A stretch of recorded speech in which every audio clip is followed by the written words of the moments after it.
जय हिंद दोस्तों आज हम यहाँ पर पढ़ने वाले हैं CBT2 मतलब NTPC CBT2 की तैयारी करने वाले जितने भी स्टूडेंट्स हैं उनके लिए मैथ की क्लास आज से यहाँ पे स्टार्ट होगी। हालांकि इससे भी पहले कई टॉपिक्स आपको कंप्लीट करवा दिए गए हैं इसी चैनल पर स्टडी राज 25 पर, ठीक है।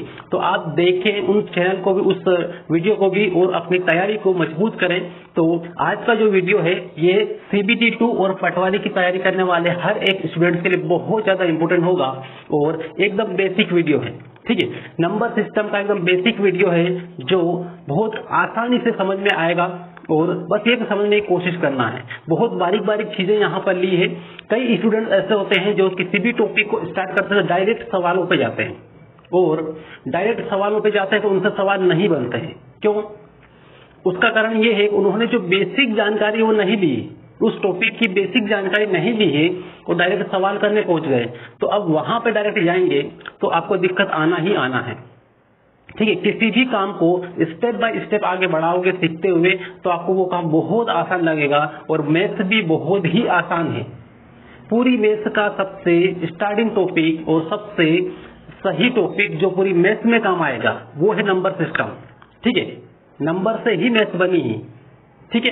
तो इस तरीके से यहाँ पर ध्यान रखना है। ये जो क्लास मैं बता रहा हूँ ये जो क्लास है एकदम बेसिक क्लास रहेगी और किसकी है तो संख्या पद्धति मतलब नंबर सिस्टम की, ठीक है, जो कि पटवारी और NTPC CBT2 के सिलेबस में आपको सबसे पहला टॉपिक देखने को मिलेगा, ठीक है। और इसके अलावा जितनी भी एग्जाम्स होती है हर एक एग्जाम के लिए नंबर सिस्टम बहुत जरूरी होता है, कंपलसरी होता है।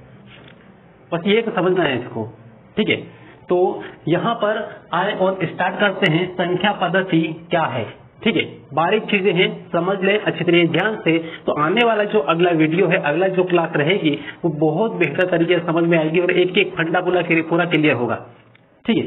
जैसे आपने CBT1 निकाली है, पहले NTPC CBT1 निकाली, अब इसके बाद में CBT2 की तैयारी आप कर रहे हैं।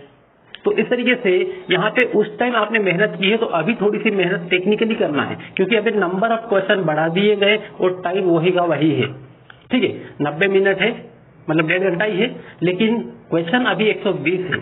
तो 1.5 घंटे में 120 क्वेश्चन करना है तो आपको थोड़ा सा तो टेक्निक लगानी ही पड़ेगी, ठीक है। इसलिए आप चैनल से कंटिन्यू जुड़े रहें और कंटिन्यू क्लास लेते रहें ताकि आपका NTPC CBT2 और पटवारी वालों के लिए सभी के लिए आपका जो मैथ्स का प्रॉब्लम है वो दूर हो जाए और सभी किसी भी प्रश्न को बहुत सिंपल तरीके से आसानी से और कम से कम टाइम में उसको बना पाए, ठीक है। तो इस तरीके से यहाँ पर थोड़ा सा ध्यान रखना है और यदि आप चैनल पर नए हो चैनल को सबसे पहले सब्सक्राइब कर लें और बेल आइकन जरूर दबा लें। तो आइए यहाँ पर स्टार्ट करें। तो सबसे पहले यहाँ पर दिया है संख्या पद्धति, नंबर सिस्टम, ठीक है। तो नंबर सिस्टम, तो आपको यहाँ पर नंबर दिखाई देता है या फिर संख्या। तो संख्या वास्तव में होता क्या है सबसे पहले तो यही देख लें, ठीक है। क्योंकि जो पूरी मैथ बनी है ये किससे बनी? संख्या से बनी, ठीक है। संख्या क्या होता है या किसे कहते हैं संख्या? तो कई स्टूडेंट के माइंड में ये आता होगा कि यार ये तो बहुत सिंपल है यार, इसका क्या मतलब है, इसको पढ़ने से क्या मतलब है, लेकिन ये जानना बहुत जरूरी है, ठीक है। तो संख्या क्या होता है? जब अंकों को इकाई, दहाई और सैकड़ा के क्रम में जमा देने पर जो पद हमें प्राप्त होता है वही क्या है? संख्या है, ठीक है। जैसे यहाँ पर मैंने लिखा 2, 4, 5, ठीक है। अभी ये अलग अलग है, सब अभी अलग अलग है तो अभी संख्या नहीं है, लेकिन इन्हीं को मैं सिस्टमेटिक जमा देता हूं। जैसे कि ये इकाई का अंक सबसे पहले आता है तो इकाई 5 ले लूं और यहाँ पे 2 ले लिया और फिर यहाँ पे 4 ले लिया, इकाई, दहाई, सैकड़ा हो गया, ठीक है। तो इस तरीके से इकाई, दहाई, सैकड़ा, हजार इनके स्थानों पर अंकों को जमा देने पर जो पद हमें प्राप्त होता है उसे हम क्या कहते हैं? संख्या कहते हैं, ठीक है। सबसे सिंपल और आसान तरीका तो ये है। हालांकि ये एग्जाम में आपको नहीं पूछेंगे और पूछ भी ले कुछ कह नहीं सकते क्योंकि आजकल अभी जो जैसे कि वर्ग 3 की एग्जाम हुई उसमें पेडोलॉजी टाइप से पूरे क्वेश्चन दिए, हो सकता है आपको दे दे, ठीक है। तो पूरी तरीके से तैयार रहना है किसी भी एग्जाम के लिए। तो ये संख्या है। अब अपने मेन मुद्दे पे बात करें तो यहाँ पर देखें सबसे पहले अंक का शुद्ध मान क्या होता है या फिर अंक का शुद्ध मान क्या होता है, ठीक है। तो किसे कहते हैं अंक का शुद्ध मान? किसी भी अंक का, ठीक। तो इसे इंग्लिश में क्या फेस वैल्यू भी कहते हैं या फिर स्थानीय मान, ये जातीय मान भी कहते हैं। क्या कहते हैं? जातीय मान, जातीय मान, ठीक है, ये भी कहते हैं और इंग्लिश में क्या कहते हैं? फेस वैल्यू कहते हैं, ठीक है। तो ये क्या होता है, तो कभी भी ध्यान रखना, जाति की बात होती है तो कोई भी व्यक्ति हो उसकी जाति होती है वो हमेशा फिक्स रहती है, ठीक है। हर एक अलग अलग मानो की जाति के व्यक्ति रहते हैं, हर एक समुदाय की अलग जाति होती है, तो उनकी जाति फिक्स रहती है। बस ये एक उनका जो निवास स्थान है उसको हम नहीं कह सकते कोई निवास स्थान फिक्स है, लेकिन जाति फिक्स है। आज मान लो कि कहीं इंदौर में रह रहे कोई व्यक्ति, उनकी जाति मान लो कुछ भी हो, ठीक है, XYZ कुछ भी हो, वही व्यक्ति मान लो कहीं और जाके बच जाता है तो उसकी जाति बदलेगी नहीं, बदलेगा क्या? स्थान बदलेगा, ठीक है। तो इस तरीके से यहाँ पे ध्यान रखना है, जाति हमेशा वही रहेगी जो है, मतलब अंक का मान वही रहेगा जो है, ठीक है। एग्जाम्पल के तौर पे हम आपको देख लें, हमें बता दें कि कोई भी संख्या हमने ले ली, ठीक है, संख्या ले ली यहाँ पर और ये है 2 4 5 6, ठीक है, और यहाँ पर इसका ये 0 ले लिया, ठीक है, 2 4 की जगह 0 ले लिया या कुछ भी ले सकते हैं, ठीक है।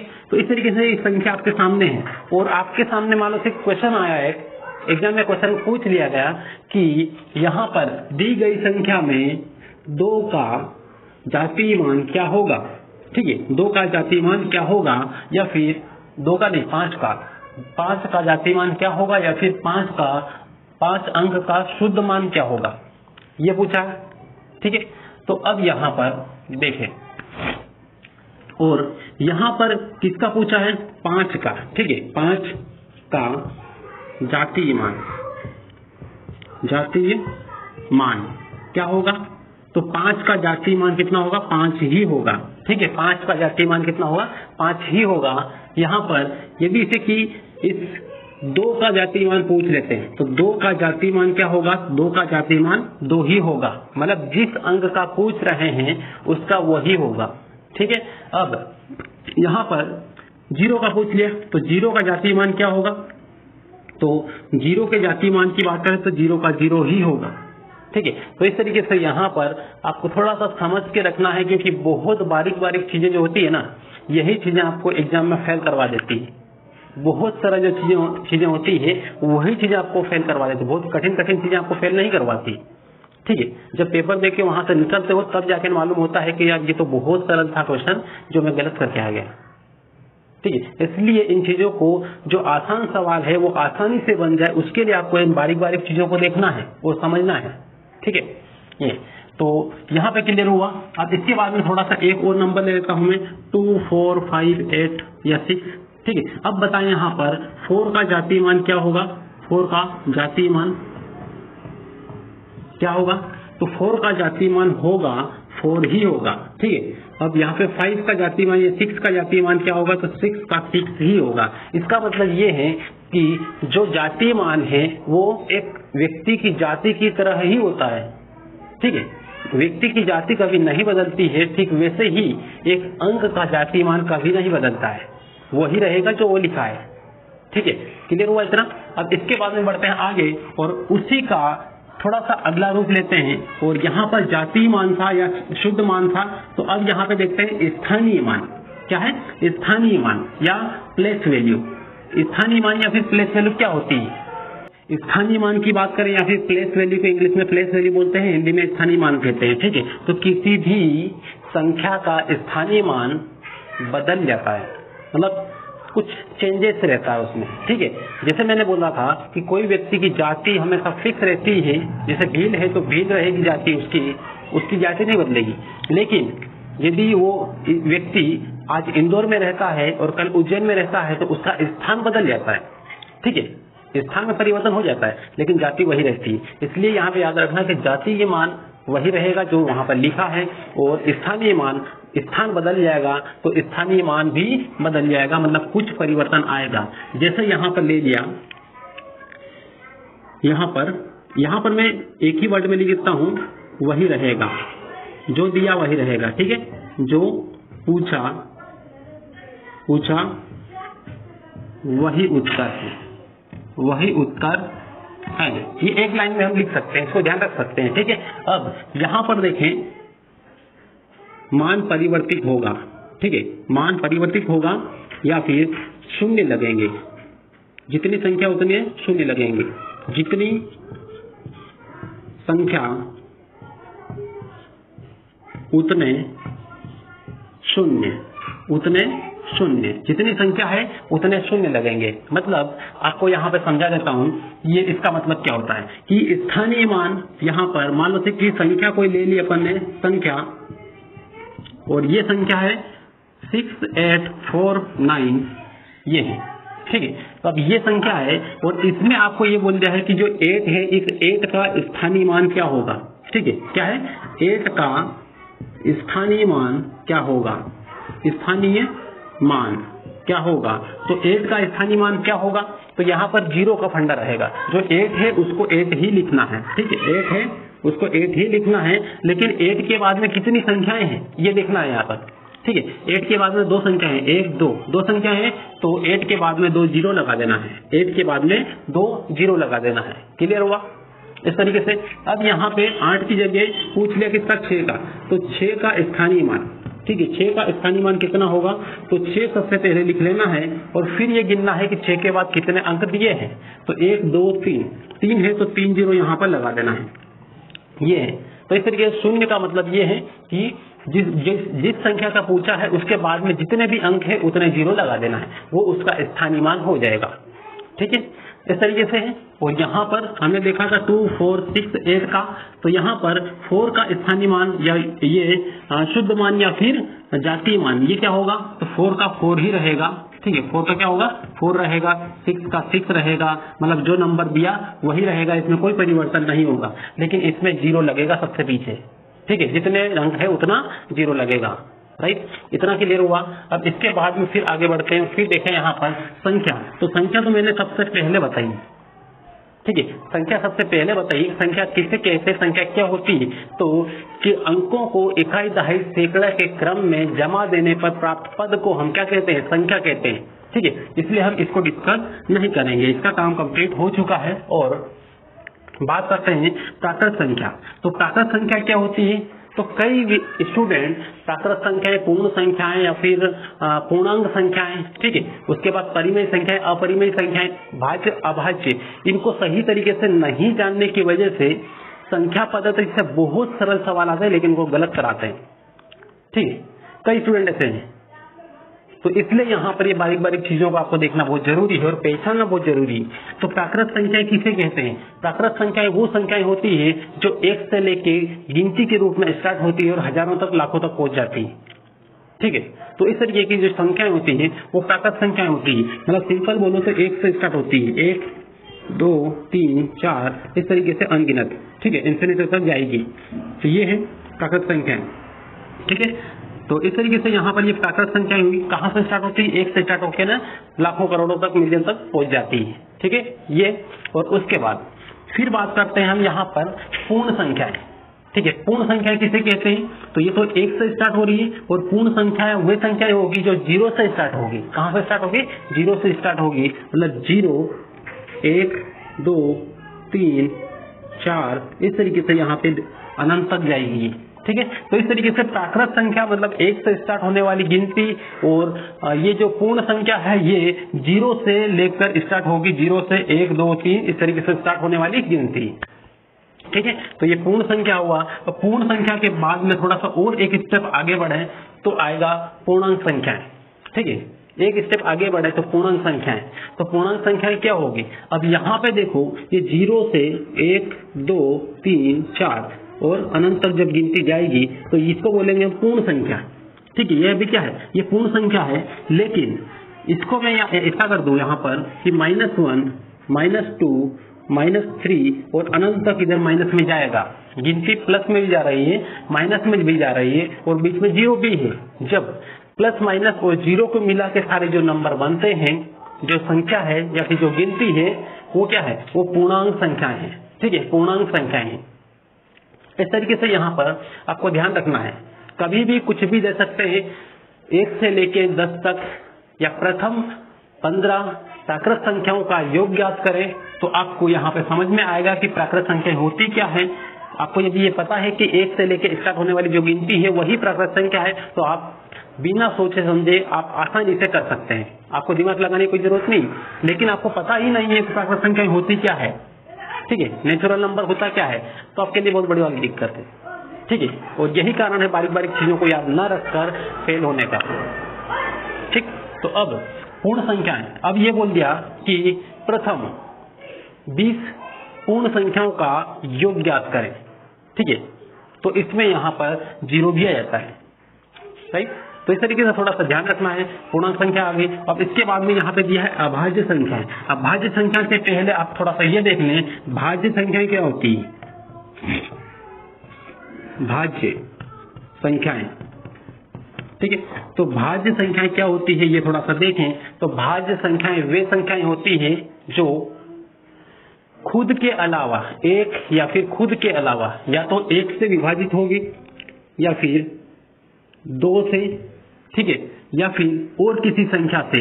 मतलब सिंपल बोले तो अपने आप से तो विभाजित होगी ही होगी, लेकिन उसके अलावा अन्य संख्याओं से भी विभाजित होगी, अन्य अंकों से भी विभाजित होगी। तो ऐसी संख्याओं को क्या बोलेंगे हम, भाज्य संख्याएं, ठीक है, जो किसी और संख्या से भी विभाजित हो जाए, ठीक है।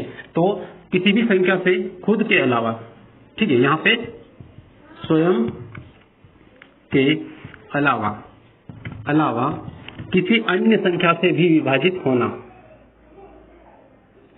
किसी अन्य से भी विभाजित होना,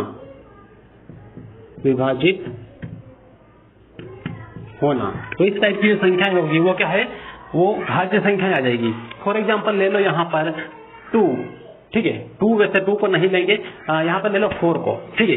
तो 4 यहाँ पर क्या है, 4। अब 4 से तो विभाजित होगा ही होगा, लेकिन 4 यहाँ पर 2 से भी ये विभाजित हो जाएगा, 2 बार जाएगा, ठीक है। तो इस तरीके से ये है। और फिर दूसरी भाज्य संख्या ले लो 9, तो 9 से तो विभाजित होगी ही होगी, लेकिन यही 9 आपको 3 से भी विभाजित हो जाएगा ये, ठीक है। तो इस तरीके से एक संख्या ऐसी है जो खुद से विभाजित तो हो रही है, लेकिन खुद के अलावा किसी और से भी विभाजित होती है। तो ऐसी संख्याओं को हम क्या बोलेंगे, भाज्य संख्याएं। इसका जस्ट उल्टा कर दो, और ये बोल दो कि अभाज्य संख्या किसे कहते हैं। तो यहां पर होगा कि ऐसी संख्या जो 1 से होगी, 1 से या खुद से विभाजित होगी, इसके अलावा किसी से विभाजित नहीं होगी, ठीक है। फॉर एग्जाम्पल यहां पर ले लिया हमने जैसे 2, ठीक है, 2। तो 2 क्या है, ये 2 खुद से ही विभाजित होगा, या तो 1 से विभाजित होगा, ठीक है, या फिर 2 खुद 2 से ही विभाजित होगा, इसके अलावा किसी से विभाजित नहीं होगा। सिंपल फिर से बता रहा हूं कि अभाज्य संख्याएं कौन सी संख्याएं होती है, जो या तो 1 से विभाजित हो या फिर खुद से विभाजित हो, ठीक है। तो इस टाइप की जो संख्याएं होती है वो अभाज्य संख्या कहलाती है, ठीक है। और एक क्वेश्चन और आता है यहाँ पर कि सबसे छोटी अभाज्य संख्या कौन सी है, सबसे छोटी अभाज्य संख्या कौन सी है। तो यहाँ पर कई स्टूडेंट, मतलब 90% लोग यहाँ पर गलती कर जाते हैं और इस सिंपल से प्रश्न को इसका जवाब नहीं दे पाते हैं। जबकि यहाँ पर सबसे छोटी अभाज्य संख्या कौन सी है, तो वो है 2। सबसे छोटी अभाज्य संख्या कौन सी है, 2। तो इस तरीके से यहाँ पर ध्यान रखना है। 2 से जुड़ा हुआ एक और क्वेश्चन बन सकता है कि जितनी भी अभाज्य संख्याएं हैं उसमें सबसे छोटी भी है और एक सम संख्या भी है, एकमात्र सम संख्या है जो अभाज्य संख्या है, ठीक है। तो 2 एकमात्र ऐसी संख्या है जो सम भी है और अभाज्य भी है, इसको बोलेंगे सम अभाज्य संख्या। सम अभाज्य संख्या कौन, 2। तो यहाँ पर थोड़ा सा इसका ध्यान रखना है। सम अभाज्य संख्या कौन सी है, 2 है। इसके अलावा बहुत सारी आ जाएगी, कौन कौन सी आ जाएगी यहाँ पर ले लो, ठीक है। यहाँ पर मैं लिख दे रहा हूँ, जैसे यहाँ पे ले लिया 3, ठीक है, 5 ले लिया, 7 ले लिया, उसके बाद 11 ले लिया, उसके बाद 13 ले लिया, उसके बाद 17 ले लिया। ऐसी संख्या, ये संख्या केवल खुद से ही विभाजित होगी और किसी से विभाजित नहीं होगी, ठीक है। इसलिए कौन सी संख्या है ये संख्या है अभाज्य संख्या है, ठीक है। उसके बाद में यहाँ पर ये तो ठीक है बता दिया था, भाज्य संख्या है 2 है, 4 2 नहीं है, 4 है, 6 है, 9 है, 12 है, ये सारी ये संख्याएं भाज्य संख्याएं हो गई। ठीक है, अब थोड़ा सा और देख ले अगला पॉइंट, और यहाँ पे लिखा परिमेय संख्या। ठीक है, परिमेय संख्या कौन सी होती है, तो ये भी बहुत सारों को पता नहीं होता है। ठीक है, परिमेय संख्याएं वे संख्याएं होती है जिनको p/q के फॉर्म में हम लिख सकते हैं। ठीक है, p/q के फॉर्म में लिख सकते हैं। तो यहाँ पर इसको थोड़ा समझने के लिए थोड़ा सा मिटा दें इसको और फिर देखें। देखो परिमेय संख्याएं किसकी बात कर रहे हैं, परिमेय संख्याएं वे संख्याएं जिन्हें p/q के फॉर्म में हम लिख सकते हैं। p/q के फॉर्म में लिखी जाने वाली संख्याएं कौन सी संख्याएं होती है, परिमेय संख्याएं। ठीक है, ये है।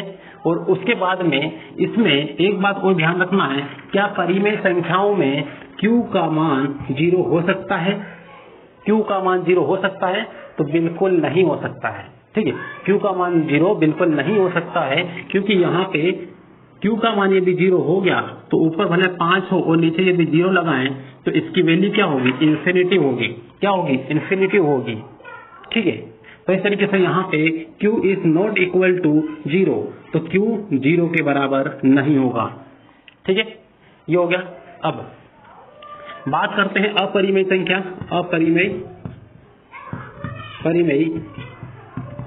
संख्या। अब परिमेय संख्याओं का थोड़ा सा एग्जांपल आपको दे देता हूँ, 1 2 3 या फिर 3/2, इस तरीके से आपको अलग अलग नंबर मिल जाएगा। तो ये सारी काय में है, ये 17/3, इस तरीके के जो नंबर आएंगे जो बट्टे में आएंगे। अब यहाँ पे आपको ऐसा लग रहा होगा ये यहाँ पर 1 2 3 ये तो बट्टे में है ही नहीं, इनके बट्टे में कुछ भी नहीं है, तो फिर ये परिमेय संख्या कैसे होगी। तो यहाँ पे दोस्तों ध्यान रखना है कि इनके बट्टे में यहाँ पर कुछ नहीं है, मतलब क्या है, 1 है। इसके बट्टे में कुछ नहीं है, मतलब 1 है। इसके बट्टे में कुछ नहीं है, मतलब क्या है, 1 है।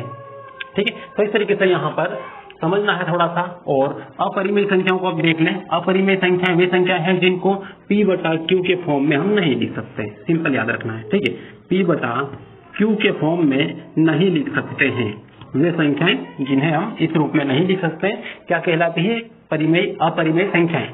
ठीक है, तो इस तरीके से यहाँ पे जो बेसिक पूरी जानकारी थी इसमें पूरे कंप्लीट हुई।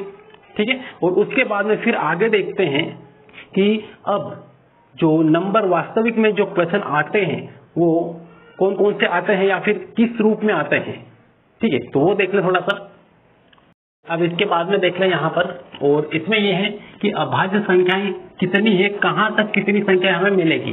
प्रश्न आते हैं कि 50 तक की अभाज्य संख्याओं का योग ज्ञात करें, ऐसा प्रश्न आ गया। लेकिन 1 से 50 तक कितनी अभाज्य संख्याएं है ये आपको पता ही नहीं है। फिर क्या करेंगे, पूरा वहां पे लिखेंगे गिनती, उसके बाद में गिनेंगे एक एक करके, ये कर सकते हैं। लेकिन ये जब करेंगे तो आप ऐसा करेंगे तो वहां पे आधा पेपर आपका छूट जाएगा। ठीक है, एक प्रश्न करोगे तो एक के बदले 2-3 प्रश्न आपके छूट जाएंगे, तो ऐसा नहीं कर सकते हैं। इसलिए थोड़ा सा आपको दिमाग पर जोर देना है और इनको थोड़ा कंसेप्ट जो मैं बता रहा हूँ उस हिसाब से आप थोड़ा सा याद कर लें। 1-2 बार 3 बार देख लेंगे आप तो ऑटोमेटिक यहाँ पर याद रहेगा, किसी प्रकार से कोई दिक्कत नहीं आएगी। ठीक है, देखें तो अभाज्य संख्याएं ये देख रहे हैं हम, तो 1 से सबसे पहले क्या करना है, 1 से 25 तक की अभाज्य संख्या कितनी है। अभाज्य संख्याओं का मतलब ये है कि जिनमें किसी और का भाग ना जाए।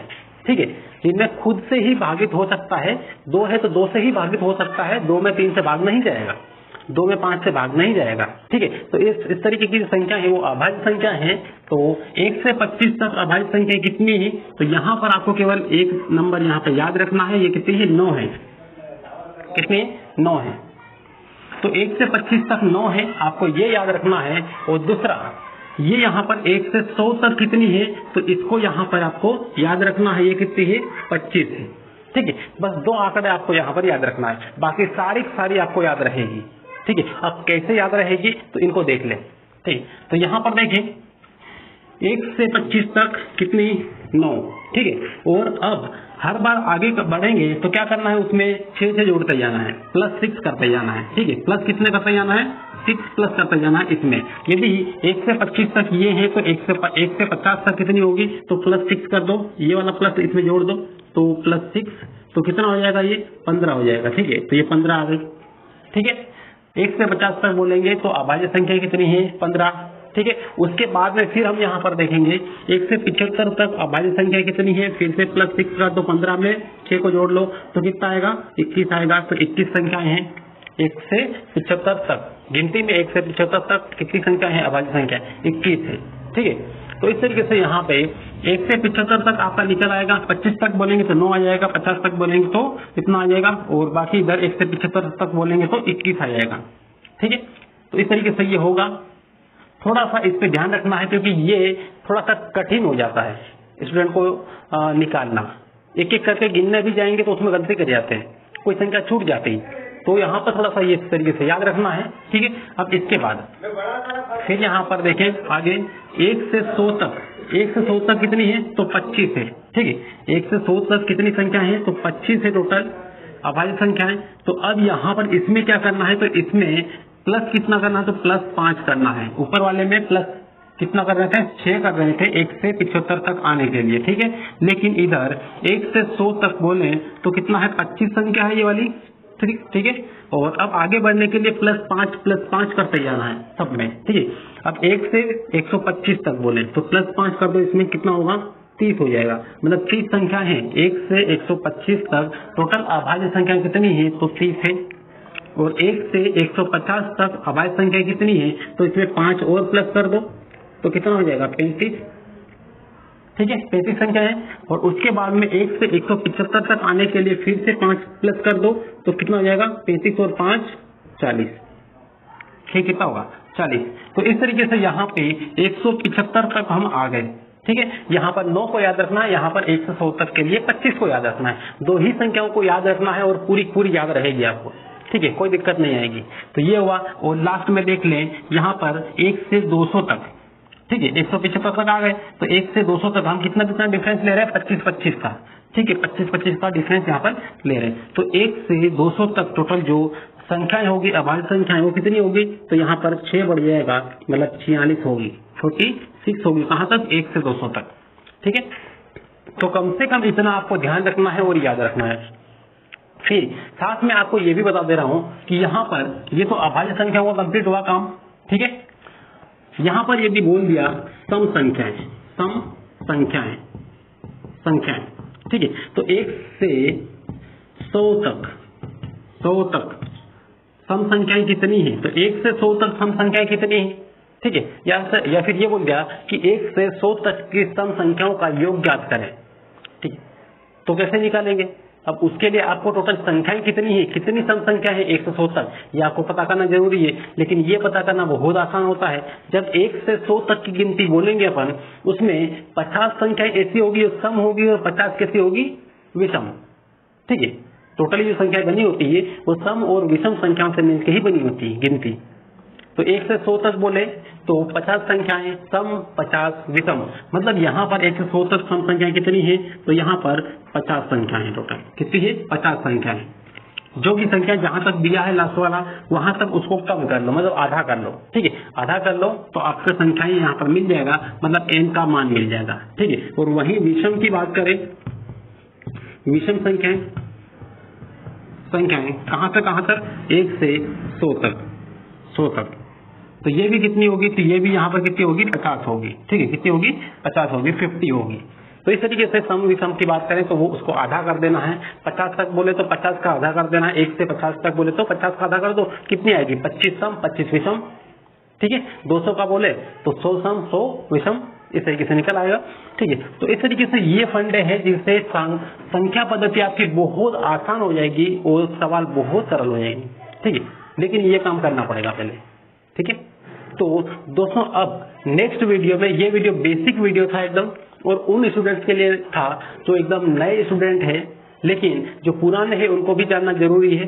कई बार पुराने स्टूडेंट्स होते हैं लेकिन थोड़ा सा ओवर कॉन्फिडेंस की वजह से इन चीजों को नहीं पढ़ते हैं और गलती कर जाते हैं, और जिससे उनका सरल जो क्वेश्चन आते हैं वो भी गलत हो जाते हैं। तो ऐसा नहीं करना है।